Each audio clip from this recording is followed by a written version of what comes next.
Now welcome back to Health, Hygiene and Wellness. We are discussing about sexually transmitted infections, diseases, how we can prevent them, and what causes them, who are exposed to these diseases, and so on. And this second half we are discussing about super gonorrhea.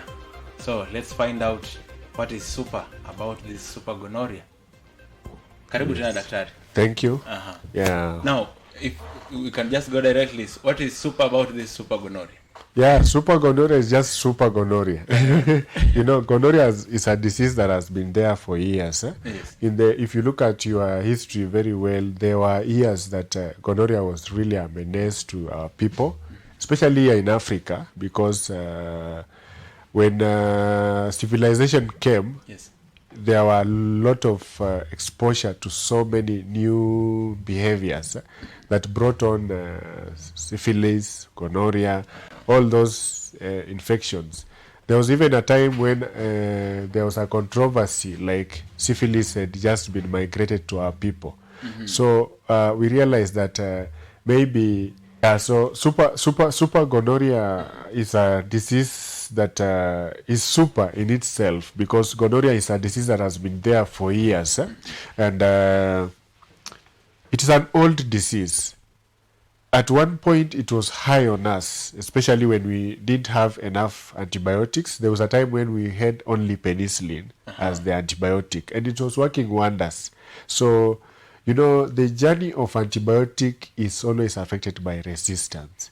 So when penicillin was a wonder drug, those days it was syphilis and it was being cured by penicillins. So there was a time when penicillin became a problem.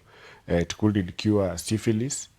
There was some resistance. So other antibiotics were introduced, and they were able to treat these other diseases. But for gonorrhea itself, it has been there, it is still there, but now this super gonorrhea is coming at a point when the world is so exposed to antimicrobial resistance. In fact, the World Health Organization right now is talking about antimicrobial resistance as an upcoming pandemic, because there will come a time when no antibiotic will work. And a good example is the super gonorrhea, because our people don't want to follow the right routes. Every time when I visit chemists here in town, maybe just for my own surveys, people are just walking over the counter buying antibiotics without any prescription from a doctor, without any. And the whole topic about antimicrobial resistance, I think we just need to do a whole day on it here. A discussion. A whole day or maybe a whole hour antimicrobial resistance, because you know, people are just buying antibiotics over the counter. Even these STIs, you find a woman has vaginal discharge that is fungal. Just imagine. Then they are taking antibiotics for what? It is obvious this is candidiasis. Candidiasis is not bacterial. It is fungal. That whitish discharge that women usually have. They usually take antibiotics for them. I wonder why. This is fungal. You are supposed to go for antifungal. So super gonorrhea is coming in, and it is a gonorrhea that is resistant to almost all antibiotic. Almost all. There's no antibiotic that is curing it. And you know, the symptoms of gonorrhea that we'll mention here, they are not friendly. So they are not friendly. Just mention them. Yes.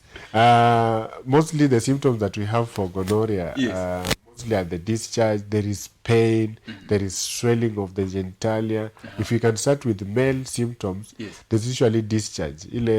People used to call it kukojoa uzi. You've heard about it. It was there in the 90s. Then it is disappeared in the 2000s. Again, it's back. So kukojoa uzi. It was there. It was there in the 90s when we were growing up. People used to threaten us. There were movies that were brought by there when we were young. Nowadays, they are not there. There are those cinemas that we could be shown the videos all over, and you are threatened. That thing even made me to really fear, to fear going into sex, because I knew I will start having those symptoms. But again, they helped. Yeah, they really helped because those are the movies we could see. Apart from those ones, we could just see ile movie ya Yesu during Christmas. Yeah. And you are done with your Christmas. But nowadays, during Christmas, people are holding parties over the WhatsApp and whatever. So those are the symptoms that people will exhibit. Another symptom is pain when having sex for the women. They'll have pain. They'll have discharge, false-smelling discharge. It's not like for candidiasis. And the difference between these discharges, maybe if you allow me to explain, Yes. for gonorrhea, it's a bit yellow. But then for candidiasis, it's white cuddy. It looks like milk. So if you look at the white cuddy discharge, most of the time it doesn't smell. That is a fungal infection. So don't go for antibiotics. But if you look at a yellowish discharge, sometimes brown goldish discharge that is false smelling, you can't stay with it for long when you are staying with people. And at times it is also uncomfortable because it is so sticky, At times it flows off heavily, and mostly there is pain. Especially some people don't walk. They can't walk straight because it's very painful, and it causes swelling of the genitalia. Then there's also low abdominal pains. You will have some low abdominal pains. Pain on urination. When you urinate, there's pain, and your urine is also not clear. It is just it's colored differently. It might be yellowish, or maybe it's not the normal color of urine. So those are the symptoms that people will exhibit, and these symptoms depend. Sometimes gonorrhea can spread. The super gonorrhea is spreading very fast that it goes even into blood. So when it goes into blood, now you get what we call septic gonorrhea or septicemia. So when you get septicemia, it can even lead to septic shock and somebody loses life. People still think that gonorrhea does not kill. It kills because you can get septic shock. You can get pneumonia from gonorrhea because if this infection spread to the lungs, they'll give you some very serious infections in the lungs. There are people in ICU because of super gonorrhea. There are people who are using ventilators just because the gonorrhea spread to the other parts of the body. So it's a very serious disease, and the challenge is we've tried to use the very superior antibiotics, but they are not working. I'm just finding it very risky and dangerous. Yeah. For super gonorrhea. Now, what causes the resistance?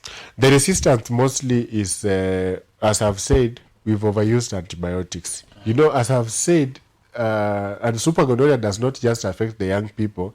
The way we discussed on STIs, they affect anybody who is having sex. As long as you are not having, you are having unprotected sex, you are at risk of STIs. So you need to have protected sex. Secondly, you need not to have multiple partners, because when you have multiple partners, you don't know where they are coming from, and you are exposing yourself to these problems. So the challenge is that our people are having this multiple sex, so they get these small STIs. They use very strong antibiotics to clear them off. Sometimes they use it doesn't work. They are treating as if it's bacterial, yet it's fungal. So they keep moving from one antibiotic to another, one hospital to another. Some private hospitals are also causing this because they are using very strong antibiotics on things that are not supposed to be used for strong antibiotics, like the injections. There's an injection called ceftriaxone. Our healthcare workers who are listening today, they know they have overused that drug, because anybody who comes to your hospital, even just with malaria, you are using ceftriaxone, surely. Ceftriaxone is was a very wonder drug when it was discovered, but nowadays there is resistance. So people are going to other very strong drugs like meropenem and all those linezolid. They are prescribing them. Those are drugs that are supposed to even to be prescribed by a very senior physician who understands when and how to use it. But you find that these small clinics that don't have physicians, they are also prescribing those drugs and people are using them. So that's why there's resistance. People have already exposed themselves to these antibiotics. The body knows, the system knows. So when you get this super gonorrhea, it doesn't work. So you have no alternative, because gonorrhea is still bacterial. But now the antibacterials are not there. Now, Doctor, should we expect that these other STIs, like syphilis will also resist these antibiotics so that we can have super syphilis and super chlamydia maybe. Yeah, it is possible. It is possible because, as I told you, the history of syphilis, at one point it resisted penicillin. Yeah. So currently and the discovery of antibiotic also takes long. You see, penicillin was there in the 1950s, and it is still there. We are still using the penicillins. So you can imagine the discovery of new antibiotics is not progressive. And yet, the new bacteria that are changing shape, it's like they are growing up. It's like they are increasing. Like this super gonorrhea, it has just mutated it in a way that it has formed a capsule on it that cannot allow any antibacterial to enter, to get in. And the way these antibiotics work, they work in a way that they have to enter the bacterial cell membrane, so that when they enter the cell membrane, they can destroy it. So if it encapsulates itself, it's not easier for them to enter the antibiotics to enter or destroy it. So that's why we are having resistance. So the challenge is we are not manufacturing new antibiotics, and even if we do, they'll still be resistant. Because of misuse. Yeah, if I take you back, how many drugs have you had they were used to treat malaria? We used to have quinine. We used to have Fanzida. There used to be that drug where if you take it, you itch yourself so much. I'm forgetting it. Chloroquine. Yeah. Yes. So they are no longer there. Why? Because of resistance. So resistance is a real thing. It's our people who need to change their behaviors. Because if we keep on picking these antibiotics from the shops without the doctor's prescription, and we also need to do what we call evidence-based medicine. You have not tested. Why are you taking antibiotics? Somebody has not confirmed that it is syphilis. You are just having a disease, then you run all the way from Nairobi to Western Kenya. You are telling us this is super gonorrhea. You want to take the drugs from the chemist. No one has tested. We need to do even cultures. We have very nice machines. The government of Kenya is good. They have what we call regional laboratories, research and maybe scientific laboratories. Even we have one here in Kitale that is serving Western Kenya, donated by World Bank. If you take your urine sample there, whatever you are talking the pap tests, if you take those swabs from your genitalia, and you can even take them from home, you don't need to come to the hospital. Just go to the hospital, pick that gadget that is used, the swab, then take the swabs from home at your comfort. Seal them very well, bring them to the hospital. We'll do a blood culture and sensitivity test. We'll get the right drug that will treat that disease. Not that you're just taking these antibiotics from this and the other ones. The services are there, and these culture tests are very cheap. They are not even more than 1,000 shillings. But the antibiotics our people are taking, they cost almost 10,000 shillings. So why should you spend 10,000? Tomorrow you come back to me, you still have the infection, and yet we could have used 1,000 shillings or 600 shillings to just do a culture and sensitivity test for you. Then you take it back to the doctor. The doctor tells you, I've seen the right drug that will clear this. Because a culture and sensitivity will tell you the right drug that will clear the super gonorrhea or maybe whatever we have. Yeah. Now, I get that super gonorrhea, I can say it's a rude type of gonorrhea. It is. Now, what is the effect? If normal gonorrhea is not treated properly, what can be the effects? One effect for the young people which we fear most, they'll not bring us grandchildren, you see, because it causes infertility. It affects the cells that manufacture, maybe if I can use that word, like if it's a man, it affects the testicles, which obviously produce sperms for fertility. Then again, it leads to erectile dysfunction, because the system that makes you to have sex very well is being affected, so you won't have a very nice smooth sex because there is erectile dysfunction. Most people who are having syphilis, who are having gonorrhea, you ask them, they'll tell you, since I had the last infection of gonorrhea, I'm not having even any erection, or I'm having erectile dysfunction, I'm having low libido scenarios. So now, you see, you've gotten this infection once, it's affecting your entire life. Infertility also, because the system that produces sperms, even in women, those systems are being affected. So when they are affected, a woman will become infertile. It goes up to the uterus, even to the fallopian tubes, and it bursts even the fallopian tubes. So once your fallopian tubes have burst, there's no way the eggs will pass so that they can get fertilized. And you know, the fertilization of the eggs, I think it happens in the fallopian tubes. So that's why we are saying super gonorrhea is so super to an extent that it can even affect the entire generation, because it's also easily infected. If you have sex with a person who has super gonorrhea, there's a high risk for you getting an infection. Thirdly, also the protection, the use of condoms is not also helping much in super gonorrhea like the previous gonorrhea, because for super gonorrhea there is a high risk that you might easily get the infection through normal sex, even if you are using protection. Any leakage of the fluids will lead to the super gonorrhea, because it's a bacteria that the body is not fighting like the other gonorrheas. So we just tell our people to really need to change their behaviors. They need to abstain, they need to be faithful, they need to have one partner. Now, what are the effects of gonorrhea on a pregnant woman? The effects of gonorrhea on a pregnant woman are even worse, because if you get gonorrhea, that's why we usually test, we encourage our women and those women who are listening today. If you are pregnant today, you need to go to the hospital not more than 12 weeks after, because this will help the nurse who is there or the clinician who is there to identify some illnesses that might affect the baby. Sometimes we have women who come to the hospital a few months before delivery. So we realize that the baby is already not okay. So gonorrhea affects the growth of the baby in the womb, the fetus in the womb. It affects the brain, it can affect the spinal cord. A woman can also give birth to a child who already has gonorrhea. We've seen children who are having an infection in their eyes, poor eyesight, just because the mother had gonorrhea. So you better come to the hospital earlier for treatment so that you don't transfer the infection to the baby.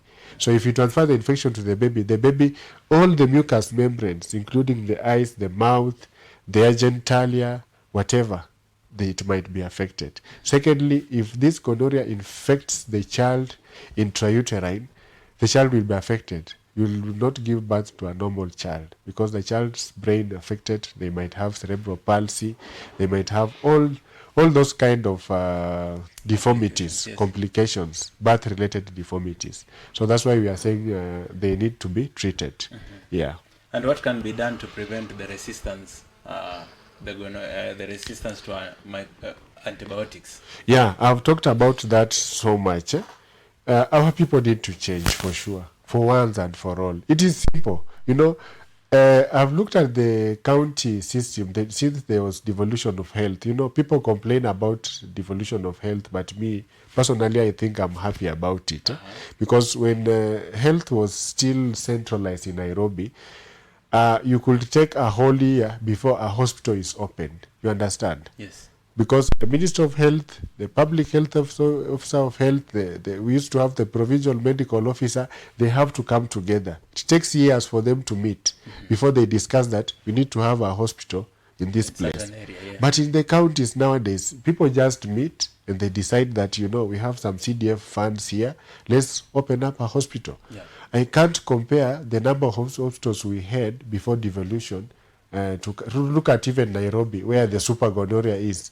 Currently, they were able to open, I think, was it 15 hospitals in 3 months. It was done in 3 months, 15 hospitals in Kibera, all those slum areas where super gonorrhea is. But unfortunately, people are not going to those hospitals. They fear that now, if they go to those hospitals, there are no drugs. But once they move, they don't go to those hospitals, they go and prescribe for themselves, then they buy them from the chemist. You see, it is so funny. Go to that hospital. Since I was young, even before I became a doctor, I realized that the hospital has never lacked tools to test for urine. It is very simple. Two, tools to test for gonorrhea are always there, and they expire in our hospitals, even for syphilis. So we encourage our people to come to the hospital for checking first, confirm if it is syphilis, if it is candidiasis, if it's chlamydia, first.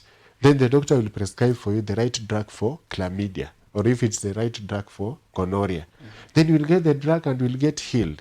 But if you just pick the drugs over the counter, that's where we are developing the resistance. So that is number one. Then number two, I think the government through KMPDU, the Drug and Poisons Board, needs to do something.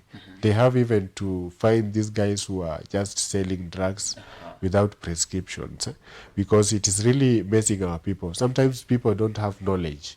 They just go to the hospital because this thing is painful. You can't stay till you see the next doctor in the morning, because you can imagine the way you will feel the pain at night. So you run to the hospital, the doctor who is there gives you some drugs. So they just have to be careful about it. Yeah. Now, are there any new medications that have been manufactured to deal with this super gonorrhea?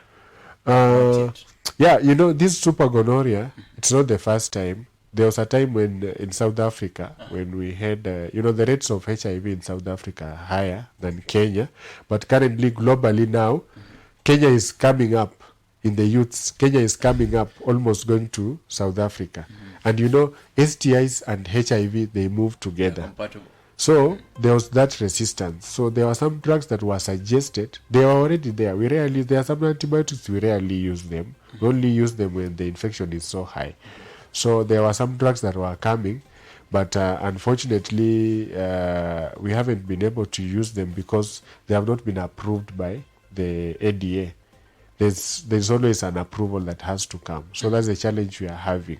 But there are some new drugs, some research, and this super gonorrhea has mutated. It's new to almost all of us. So we need to do more research and see what will conquer it. Yeah. Thank you so much, Dr. And now as we wind up, yes, what are your last remarks about STIs and super gonorrhea to the teenagers and our viewers out there?